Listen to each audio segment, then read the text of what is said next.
नमस्कार, इन लाइव में आपका स्वागत है। जनसुराज के नेता प्रशांत किशोर ने एक बार फिर अपने तीखे तेवरों से बिहार की सियासत में हलचल मचा दी है।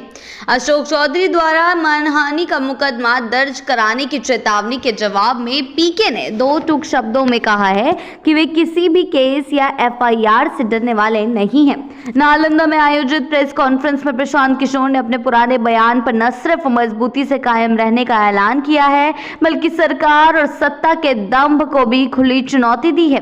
प्रशांत किशोर ने शुक्रवार को अशोक चौधरी पर आरोप लगाया था कि उन्होंने अपनी बेटी को टिकट खरीदकर सांसद बनवाया है। इस बयान के बाद अशोक चौधरी ने पीके पर मानहानि का केस करने की बात कही थी, लेकिन प्रशांत किशोर ने इस चेतावनी को सिरे से खारिज कर दिया और कहा कि कोई ऐसा पैदा नहीं हुआ जो मुकदमे से उन्हें डरा सके।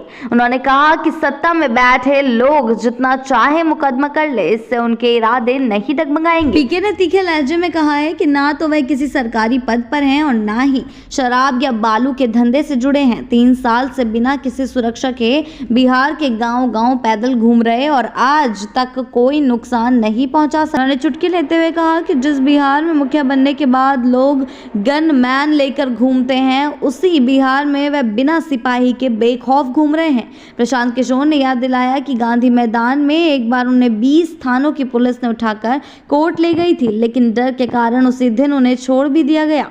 बीपीएससी ने भी उन पर मुकदमा करने की धमकी दी थी और नोटिस भेजा था, लेकिन मुकदमा नहीं कर सकी क्योंकि बिहार में नौकरियों के बिकने की चर्चा किसी से छिपी नहीं है।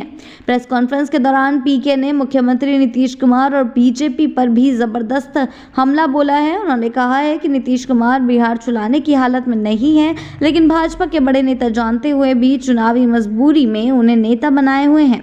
उन्होंने पीएम मोदी पर निशाना साधते हुए कहा कि पहलगाम हमले पर रिएक्शन देने के लिए पीएम ने बिहार की धरती को चुना, लेकिन राज्य में कोई फैक्ट्री लगाने की बात नहीं की।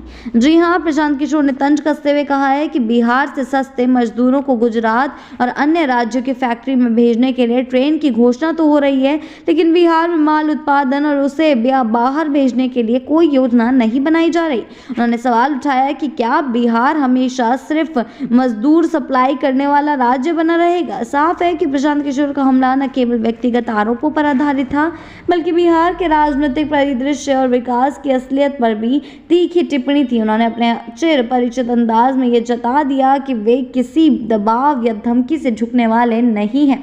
वे किसी दबाव या धमकी से झुकने वाले नहीं हैं। आने वाले समय में यह टकराव और तेज होने की संभावना है, क्योंकि बिहार की राजनीति इस समय बेहद संवेदनशील मोड़ पर खड़ी है और विधानसभा चुनाव की गर्मी हर दिन बढ़ती जा रही है। आगे के अपडेट्स के लिए जुड़े रहें लाइव के साथ ही चैनल को सब्सक्राइब करना ना भूलें और हमारी फेसबुक और वेबसाइट के साथ भी जरूर जुड़ें।